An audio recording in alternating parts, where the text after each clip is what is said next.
Argentina super താരമായ Leo മെസ്സിയുടെ പുതിയ ഇൻ്റർവ്യൂ പുറത്തു വന്നിരുന്നു. ഇതിൽ അദ്ദേഹം ഫുട്ബോളിനെ പറ്റിയും അദ്ദേഹത്തിൻ്റെ ജീവിതത്തെ പറ്റിയും അങ്ങനെ ഒരുപാട് കാര്യങ്ങൾ പങ്കുവച്ചിട്ടുണ്ട്.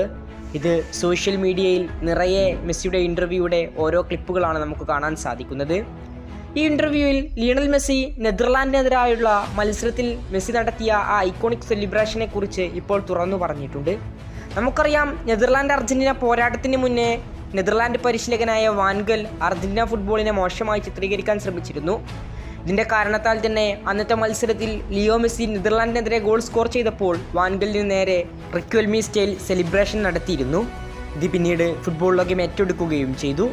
പക്ഷേ ഈ സെലിബ്രേഷനെ കുറിച്ചാണ് ഇപ്പോൾ ലിയോ മെസ്സി തുറന്നു പറഞ്ഞിട്ടുള്ളത്. നമുക്കറിയാം, അന്ന് നെതർലാൻഡിനെ ക്വാർട്ടർ ഫൈനലിൽ പരാജയപ്പെടുത്തിയാണ് അർജന്റീന വേൾഡ് കപ്പിൻ്റെ സെമി ഫൈനലിലേക്ക് യോഗ്യത നേടിയത്. ഈ സെലിബ്രേഷനെ കുറിച്ചുള്ള മെസ്സിയുടെ വാക്കുകൾ ഇങ്ങനെയാണ്: ലോകകപ്പിൽ ഹോളണ്ടിനെതിരായുള്ള ആ സെലിബ്രേഷൻ ഒരാവേശത്തിൽ സംഭവിച്ചു പോയതാണ്. പിന്നീട് അതിൽ എനിക്ക് വിഷമം തോന്നിയിട്ടുണ്ട്. അങ്ങനെ ചെയ്യേണ്ടായിരുന്നു എന്ന് പോലും തോന്നിയിട്ടുണ്ടായിരുന്നു. ഇങ്ങനെയായിരുന്നു ലിയോ മെസ്സി സെലിബ്രേഷനെ കുറിച്ച് പറഞ്ഞത്. ആ മത്സരത്തിൻ്റെ ആവേശത്തിൽ സംഭവിച്ചു പോയതാണ് ആ സെലിബ്രേഷൻ എന്നാണ് മെസ്സി വ്യക്തമാക്കുന്നത്. ലിയോ, താങ്കൾ എത്ര മനോഹരമാണ്. മെസ്സിയുടെ ഈ വാക്കുകൾ പോലും സോഷ്യൽ മീഡിയയും ഫുട്ബോൾ ലോകവും ഏറ്റെടുത്തിട്ടുണ്ട്. കൂടുതൽ ഫുട്ബോൾ വാർത്തകൾക്കും വിശേഷങ്ങൾക്കും വേണ്ടി ചാനൽ സബ്സ്ക്രൈബ് നൗ.